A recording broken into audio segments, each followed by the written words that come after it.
문희정의 외신 브리핑.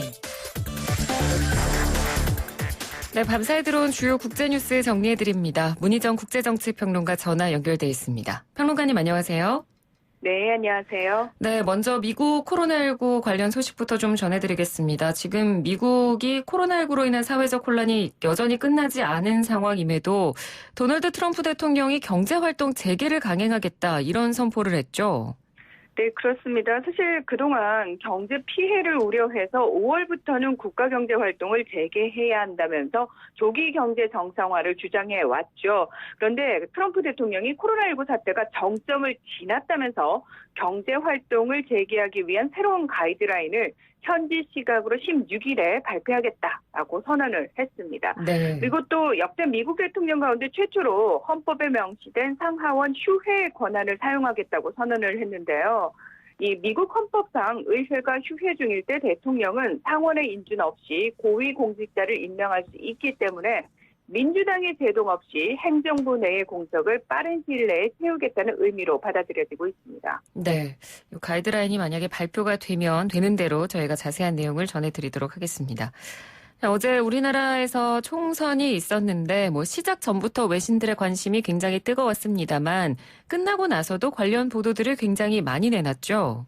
네, 그렇습니다. 세계 주요 외신들은 예정대로 선거를 치른다는 사실 자체부터 놀라워하면서 우리 문재인 정부가 얼마나 꼼꼼하고 세밀하게 대비하고 준비했는지와 또 우리 국민들, 유권자들의 질서 정연함 등을 자세하게 보도하면서 방역 모범 국가로서뿐만 아니라 정치 사회적으로도 모범이 될 만하다는 찬사들을 주로 쏟아내고 있습니다. 네. 좀 구체적으로 살펴보면 이탈리아의 일간지 라스탐파는 현지 시각으로 14일 한국 마스크 쓰고 선거 치르는 국가라는 제목으로 코로나19의 비상 상황에서도 한국은 총선을 포기하지 않았다며 한국이 전 세계가 배워야 할 방역 모델이 된 것처럼 현 사태에서 어떻게 선거를 치러야 하는지를 보여주는 하나의 모델이 될 것으로 보인다고 보도했습니다. 네. 이 영국 BBC 방송도 사회적 거리두기 지침을 유지하면서 치러지는 한국 총선의 모습을 집중 조명하면서 이제는 한국이 이번 팬데믹 속에서 무엇이 가능한지를 또다시 증명하려는 듯하다고 평가했습니다.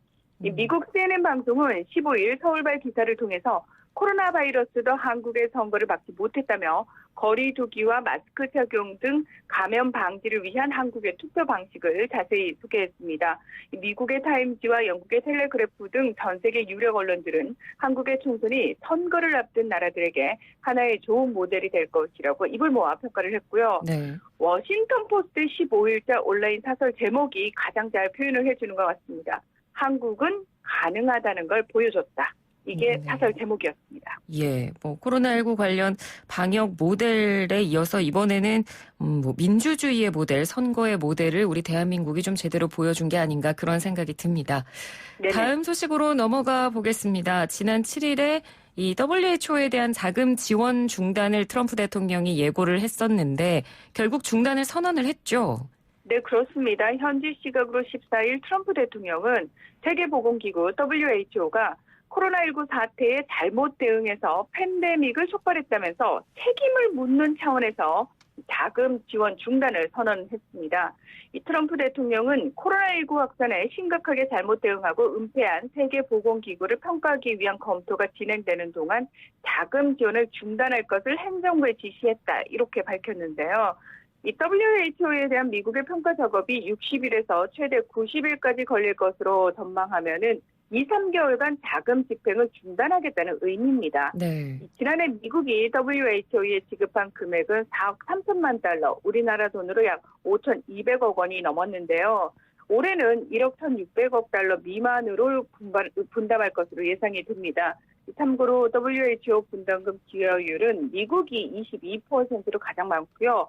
중국이 12%, 일본이 8.6%, 독일이 6.1%의 순입니다. 트럼프 대통령은 또 WHO가 현장에서 상황을 객관적으로 평가할 수 있도록 의료 전문가들의 중국 파견을 위해 제대로 일했다면 또 중국의 투명성 부족 비판을 위해 제대로 일했다면 사망자를 매우 적은 규모로 줄이고 수천 명의 목숨을 구했을 것이라면서 미국 내 확진자와 사망자의 수가 급증하고 있는 책임을 중국과 WHO로 돌렸습니다. 네. WHO가 중국 편향적이다 이런 비판은 계속해서 지금 제기돼 온 건 사실이지만 그래도 지금 전 세계적인 재난 상황이고 이런 상황에서 어떤 국제기구의 자금을 중단한다는 게 상황을 도리어 악화시키는 거 아닌지 이런 걱정도 사실 좀 많이 되거든요. 네, 이 국제기구라는 것이 그 회원국들이 낸 분담금으로 운영이 되는데요. 사실 우리 생각에는 국제기구 분담금을 꼬박꼬박 나라들이 잘 분담을 하고 이렇게 낼 것 같지만 사실은 굉장히 연체를 많이 합니다. 그런 상황에서 가장 크게 내고 있는 미국이 공식적으로 이런 선언을 했기 때문에 이 다른 나라들의 연체율도 덩달아 좀 높아지지 않을지 그런 부분도 걱정이 되고요. 네. 그리고 무엇보다 전 세계로 퍼져나가는 전염병의 특성상 국제공조가 절실한 상황에서 국제기구에 대한 지원금을 끊는 것은 부적절하다는 국제사회의 비판이 이어지고 있습니다. 네. 이 안토니오 구테우스 유엔 사무총장도 WHO나 다른 인도주의 기구의 바이러스 퇴치 활동에 대한 지원을 줄일 때가 아니다. 이것은 전례 없는 사건으로 국제사회가 연대해서 협력할 때다. 이렇게 비판을 했습니다.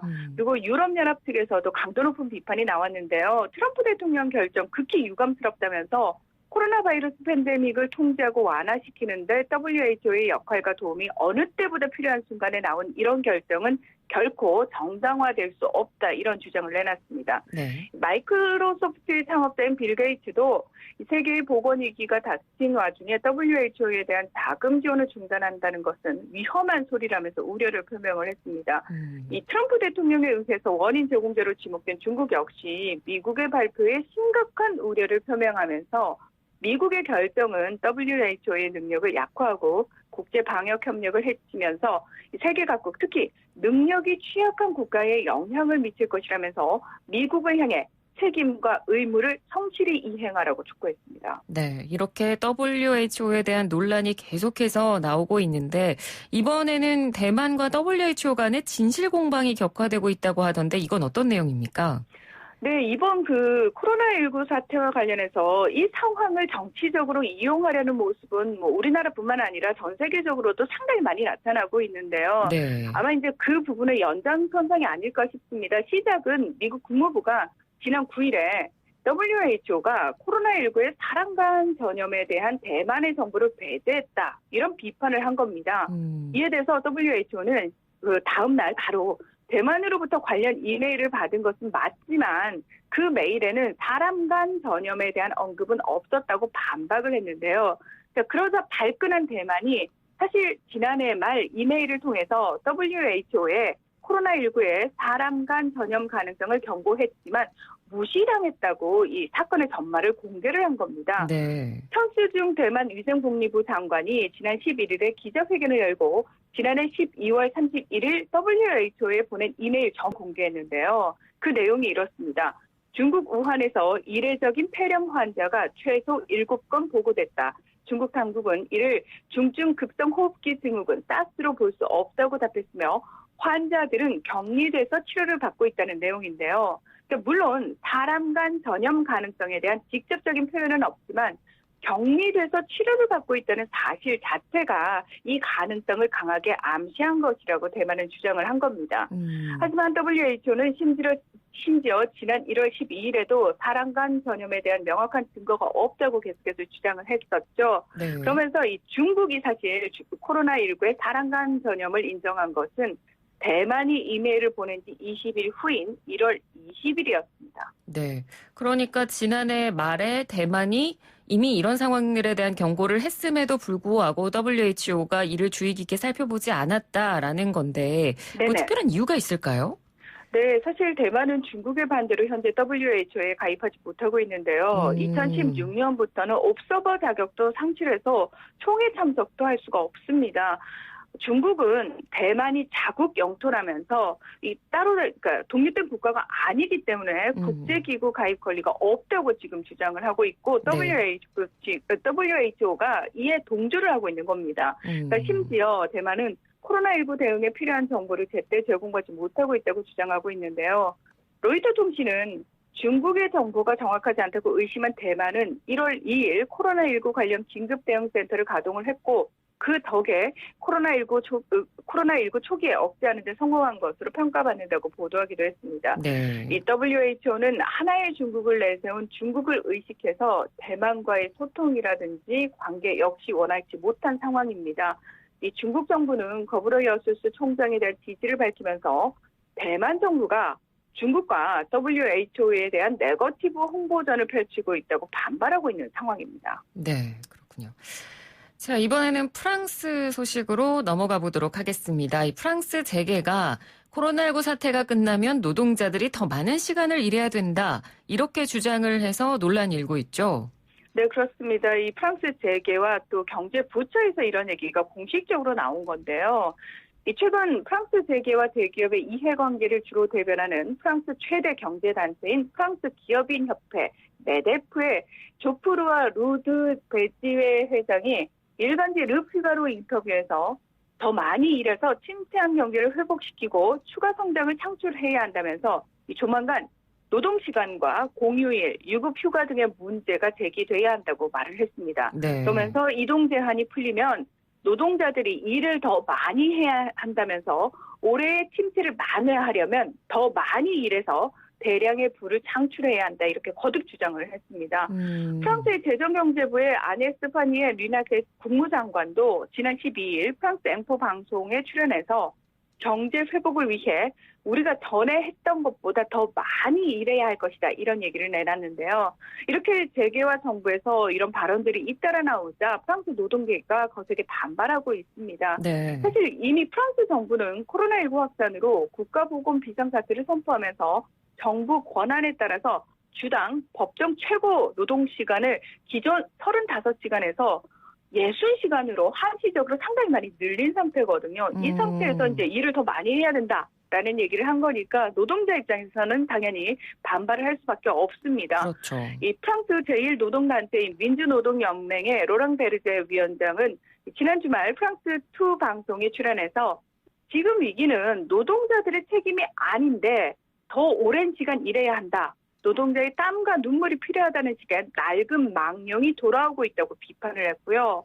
노동자의 힘 이브베리의 사무총장도 RTL 방송에 나와서 직장에 갈 때 공포에 떨면서 건강을 걱정하는 사람들, 또 실업 상태에서 직장의 미래를 걱정하는 사람들, 재택근무로 일을 계속하는 사람들 모두 엄청난 스트레스에 시달린다면서 노동자들이 지금 상황을 즐기는 것이 결코 아니다 이렇게 반발을 했습니다. 네. 심지어 우파 정부인 니콜라 사르코지 대통령 재임 시 노동장관을 지낸 자비에 베스트랑 오드 프랑스 광역의장은 노동자들은 이 사태에 책임이 없다. 그런데 위기가 끝나면 책임을 지라고 프랑스인들을 미치게 만들고 싶을 건가 이렇게 직설적으로 비판했습니다. 네.